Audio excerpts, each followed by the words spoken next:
चंपारा नाम का गांव था, जहां पर प्रकाश नाम का व्यक्ति सिर धोने का शैम्पू बेचा करता था। प्रकाश रीठा के चूरे को आंवला के साथ मिलाकर खुद के हाथों से शैम्पू बनाकर बेचा करता था। अरे भाई, लगता है तुम्हारा शैम्पू किसी काम का नहीं है। मेरे बाल झड़ रहे थे, इसीलिए मैंने आपसे ये शैम्पू लिया था, मगर इसे इस्तेमाल करने के बाद तो मेरे बाल और झड़ने लगे हैं। ये थोड़ा धीमा काम करता है क्योंकि ये पूरी तरह से आयुर्वेदिक है और आयुर्वेदिक वस्तुएं धीमा काम करती हैं, मगर कभी कोई नुकसान नहीं पहुंचाती हैं। रहने दीजिए, इससे अच्छा है मैं रमेश के पास से शहरी शैम्पू ही ले लूं। अगर ऐसा ही चलता रहा तो मैं जल्द ही सड़क पर आ जाऊंगा। जब से ये रमेश शहर का केमिकल वाला शैम्पू बेच रहा है, तब से मेरा धंधा डूबती हुई नाव की तरह डूबता जा रहा है। प्रकाश अपनी दुकान से रमेश की दुकान पर जाता है और उससे कहने लगता है, रमेश! क्या हुआ सुरेश? अरे नहीं, तुम तो प्रकाश हो ना। फिर से एक बार करते हैं। प्रकाश! तुम मेरा नाम क्यों चिल्ला रहे हो? मुझे लगा हम दोनों खेल खेल रहे हैं कि कौन सबसे जोर से एक दूसरे का नाम ले सकता है। नहीं खेल रहे हैं क्या? अरे तुम बेअकल इंसान, मैं तो तुमसे कुछ बात करने आया था। कुछ क्यों, पूरी बात करो, मैं सुन रहा हूँ। जब से तुमने ये शहरी शैम्पू इस गांव में बेचना शुरू किया है, तब से कोई भी मेरे हाथों का बनाया हुआ आयुर्वेदिक शैम्पू नहीं ले जा रहा। तो फिर पैरों से बनाने की कोशिश करो, शायद कोई ले ले। क्या हुआ, हंसी नहीं आई? इतना भी बुरा चुटकुला नहीं था। अरे मजाक करना बंद करो, मैं बड़ी गंभीर बात कर रहा हूँ और तुम चुटकुले मार रहे हो। तुम ये शहरी केमिकल शैम्पू बेचना बंद कर दो, ये लोगों को नुकसान भी पहुंचाता है। आयुर्वेदिक शैम्पू बेचना शुरू करो, मैं खुद अपने हाथों से बनाकर तुम्हें दूंगा, वो भी आधे पैसों में। आप बेचते रहिए अपना आयुर्वेदिक शैम्पू, मैं तो नहीं बेचूंगा आयुर्वेदिक शैम्पू। मुझे तो शहरी शैम्पू बेचकर बहुत मुनाफा हो रहा है। तुम जाओ और मिलाते रहो रीठा और आंवला। ये सुनकर प्रकाश वहाँ से निकल जाता है और अगली सुबह पहाड़ के नीचे आंवला के पेड़ से आंवला जमा करने लगता है। अगर ऐसा ही चलता रहा तो मुझे अपना काम छोड़ना पड़ जाएगा, मगर मुझे शैम्पू बनाने के अलावा और कुछ नहीं आता। अरे ये सुरंग कैसी है? प्रकाश को एक सुरंग दिखाई देती है जिसमें उसे कुछ चमकता हुआ दिखाई पड़ता है। ये क्या है? लगता है कोई सोना या चांदी है। एक काम करता हूँ, जाकर देखता हूँ। प्रकाश सुरंग में जाता है और वो चमकती हुई वस्तु के पास पहुँचता है। उसे दिखाई देता है कि वो एक आंवले का पौधा है। ये तो बड़ा ही अनोखा आंवले का पौधा लगता है। इसे मैं अपने घर ले जाता हूँ और इसे अपने आयुर्वेदिक शैम्पू में डालकर देखता हूँ। प्रकाश उस आंवले के पौधे को उखाड़कर घर ले आता है और उसमें से थोड़े आंवले निकालकर अपने रीठा के चूरे के साथ मिलाकर एक नया शैम्पू बनाता है जिसमें अलग ही चमक होती है। वो उस शैम्पू को अपनी दुकान में बेचना शुरू करता है। अरे प्रकाश, ये कौन सा शैम्पू है जो इतनी दूर से ही चमकता हुआ दिख रहा है? ये एक अनोखा शैम्पू है। इससे जो भी सर के बालों की दिक्कतें हैं, ये शैम्पू उसे एक बार में ही सुलझा देता है। क्या सच में? अगर मैं इसे खरीदूंगी तो मेरे बाल में जो जुएं हैं वो सारी निकल जाएंगी। हाँ हाँ, क्यों नहीं, बिल्कुल निकल जाएंगी। आप लेकर तो देखिए एक बार। तो लाओ, एक थैली में ये शैम्पू दे दो। प्रकाश उस महिला को शैम्पू थैली में भरकर दे देता है और वो महिला शैम्पू ले जाकर अपने सिर में लगा लेती है। मैंने जोश जोश में कह तो दिया कि ये शैम्पू जुएं निकालता है, मगर ये तो मुझे भी नहीं पता कि ये शैम्पू आखिर करता क्या है। इतने में ही वो महिला ग्राहक प्रकाश की दुकान पर पहुंचती है और उसके बाल लाल रंग से रंगे होते हैं। अरे बाप रे, इसके बाल तो लाल हो गए। आज तो मेरी खैर नहीं। प्रकाश, मुझे माफ कर दो। तुम्हारा बहुत बहुत शुक्रिया। ये शैम्पू तो बड़ा ही कमाल का है। मैंने इसे सिर पर लगाया तो इसने मेरे सिर के सारे जुएं मार दिए। और तो और मैंने सोचा कि अगर मेरे बाल लाल होते तो मैं कितनी सुंदर लगती, और मेरे बाल अचानक से लाल हो गए। ये तो बिल्कुल जादुई शैम्पू है। अच्छा, सच में ये शैम्पू जादुई है? क्यों, तुम्हें नहीं पता था क्या? नहीं नहीं, मैंने ही बनाया है। मुझे कैसे पता नहीं होगा? अच्छा बताओ, मैं कैसी लग रही हूँ इन बालों में? आप बहुत ही खूबसूरत लग रही हैं। आपको दूसरी औरत को इस तरीके से देखने में शर्म नहीं आई? मगर आपने ही तो। अच्छा छोड़ो, मुझे और शैम्पू दे दो। मुझे अपने पति के बाल भी लाल रंग से रंगना है। प्रकाश उस महिला को शैम्पू थैली में बंद करके दे देता है और घर जाकर उस आंवले के पौधे को अपने बगीचे में गाड़ देता है और कुछ आंवलों से शैम्पू बनाना शुरू करता है। देखते ही देखते उसकी शैम्पू की दुकान में कई सारे ग्राहक आने लगते हैं और उसकी रोज की आमदनी बढ़ने लगती है। प्रकाश, अंधियारा। अंधियारा? अंधियारा कौन है? मुझे लगा हम दोनों विलोम शब्द का खेल खेल रहे हैं ना। नहीं, मैं तो तुमसे कुछ बात करने आया था।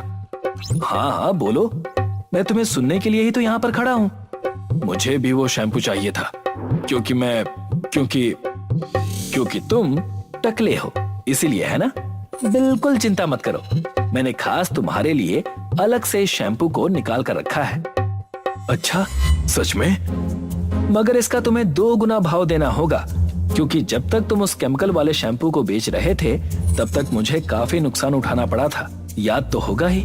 और मेरी मानो तो तुम अपना शैम्पू बेचना छोड़ दो और कुछ और बेचना शुरू कर दो। बात तो तुम सही कह रहे हो, मैं भी यही सोच रहा था कि मैं शैम्पू बेचना छोड़ दूं और शहरी साबुन बेचना शुरू कर दूं।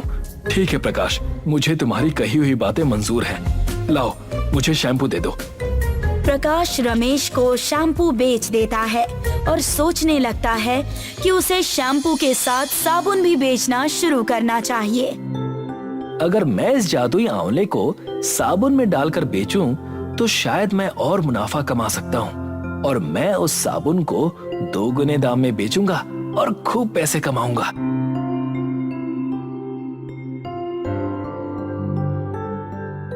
प्रकाश, मैं देख रहा हूँ कि इस गांव में सभी लोगों के बाल रंग बिरंगे हैं, मगर उनका क्या जो पगड़ी पहनते हैं। आप चिंता मत कीजिए प्रधान जी, मैं कल से साबुन भी बेचूंगा, जिससे शरीर की त्वचा एकदम नई हो जाएगी और बूढ़े की त्वचा एक जवान व्यक्ति की तरह हो जाएगी। क्या सच में? अगर ऐसा है तो जल्द से जल्द उस साबुन को बेचना शुरू कर दो। पहला साबुन तो मैं ही खरीदूंगा।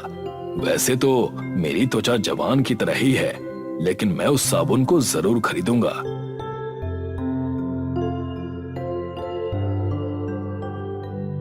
आज ही सारे आंवले से साबुन बना लूंगा और पूरे गांव में बेच दूंगा और इन्हें बेचकर मैं इतने पैसे कमा लूंगा कि सारी जिंदगी घर बैठकर खाऊंगा।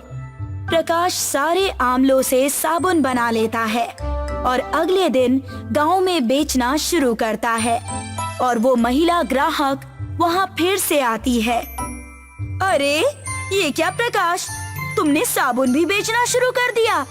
ये साबुन भी जादुई है क्या? हाँ, ये साबुन भी जादुई है। ये त्वचा को इतना अच्छा बना देता है मानो जैसे किसी बच्चे की त्वचा हो। लाओ फिर साबुन मुझे दे दो, चाहे कितना ही महंगा हो, मैं इसे खरीद लूंगी। गांव के सारे लोग प्रकाश से साबुन खरीद लेते हैं। एक दिन के अंदर ही उसका बनाया हुआ सारा साबुन भी खत्म हो जाता है। अगली सुबह होती है और प्रधान प्रकाश की दुकान पर आता है। अरे, ये प्रधान मेरे पास क्यों चले आ रहे हैं और उनके बदन पर इतने बाल कैसे? प्रकाश, मैं तुम्हें छोड़ूंगा नहीं। जो साबुन तुमने मुझे नहाने के लिए दिया था उससे मेरे बदन पर बाल उगाए हैं। मुझे नहीं पता, मुझे मेरे पैसे वापस करो। प्रधान ये कहते ही उतने में ही बाकी गांव वाले भी वहाँ पर आ जाते हैं। उनके बदन पर भी बाल उगे रहते हैं मुझे तो तुमने भालू बना दिया प्रकाश। मैं नहीं छोड़ूंगी तुम्हें। अब लोग मेरे बारे में क्या कहेंगे? ये सब तुम्हारी गलती है प्रकाश। तुमने हम सबसे दुगने पैसे लिए थे इस साबुन के लिए। हमारे पैसे वापस दो। हाँ, पैसे वापस करो हमारे, नहीं तो तुम्हें ही साबुन से रगड़ देंगे। हाँ, पैसे वापस करो हमारे, नहीं तो तुम्हें ही साबुन से रगड़ देंगे। अब ठीक है, मैं सारे पैसे वापस करता हूँ। प्रकाश सारे गांव वालों को पैसे वापस कर देता है और उसके पास कोई आंवला नहीं बचता, ना शैम्पू बनाने के लिए और ना ही साबुन बनाने के लिए। मुझसे बहुत बड़ी गलती हो गई। मैं लालच में अंधा हो गया था। मैं फिर से अपना आयुर्वेदिक शैम्पू बेचना शुरू करूंगा और कभी लालच अपने मन में नहीं आने दूंगा। तो देखा दोस्तों, लालच बुरी बला है।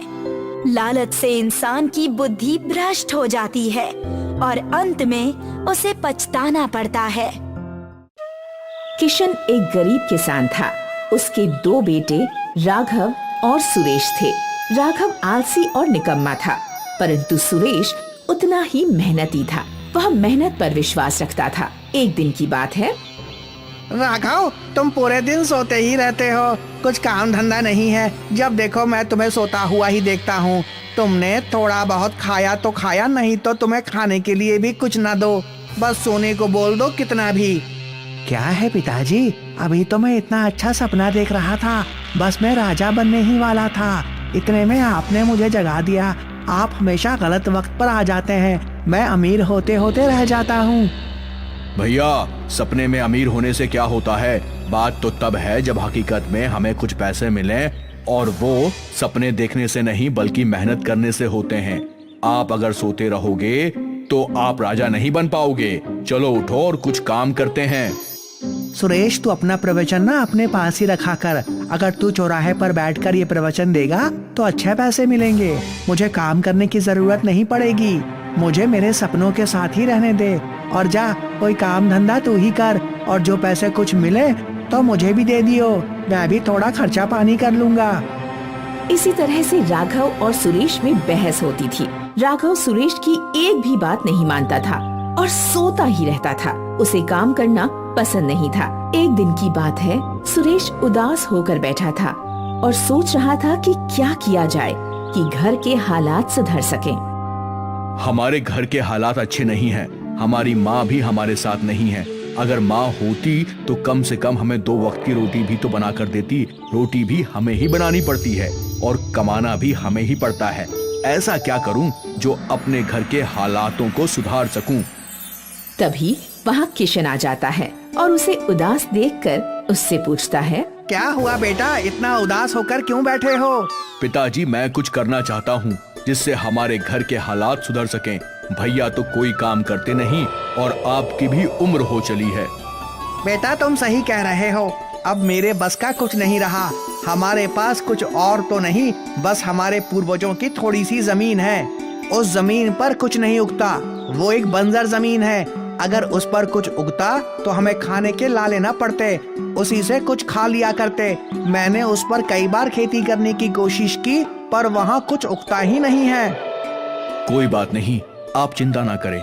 आपने कई बार कोशिश करी तो क्या हुआ, एक बार मैं भी कोशिश करके देखता हूँ। क्या पता मैं उस पर मेहनत से कुछ उगा सकूं।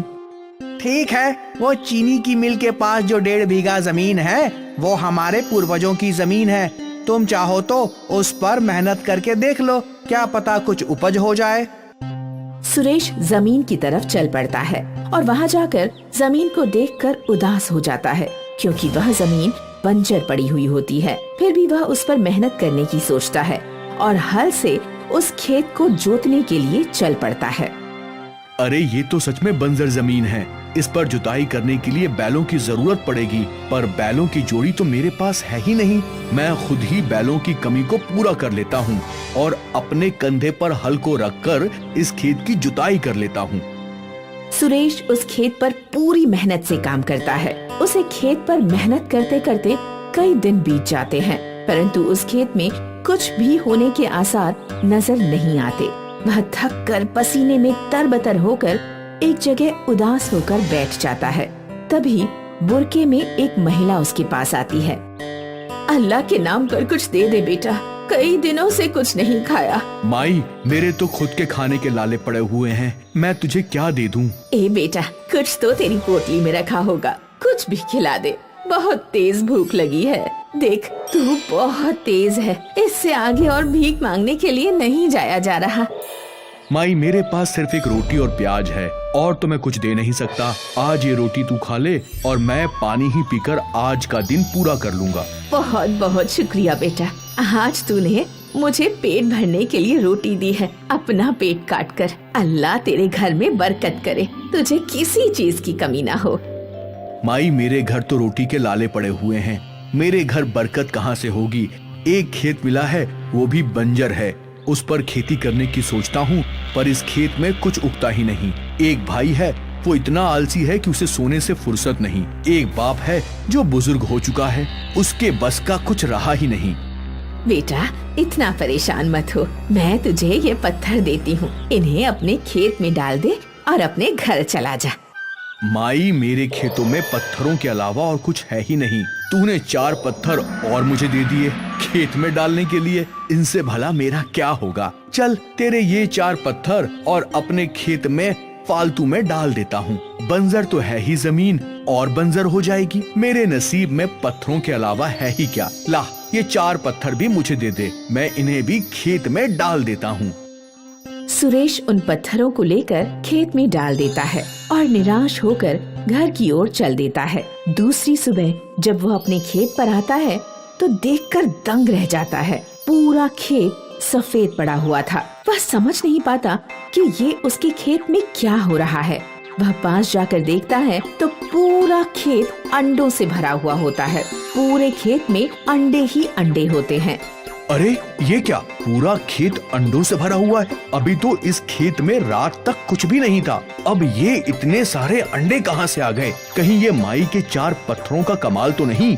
सुरेश अंडे पाकर बहुत खुश होता है, परंतु चिंतित भी होता है, क्योंकि उसके गांव में तो कोई अंडे खाता ही नहीं है। वह सोचता है कि अब इन अंडों का क्या करूं? यह बात पूरे गांव में आग की तरह फैल जाती है और कुछ बुजुर्ग लोग आकर उसे सलाह देते हैं, जिसमें से एक बहुत ही बुजुर्ग व्यक्ति बोलता है, बेटा, तुम्हारी खेती बहुत ही अजीब हो रही है। हमारे गांव में तो कोई अंडा है ही नहीं और तुमने अंडे की खेती कर डाली।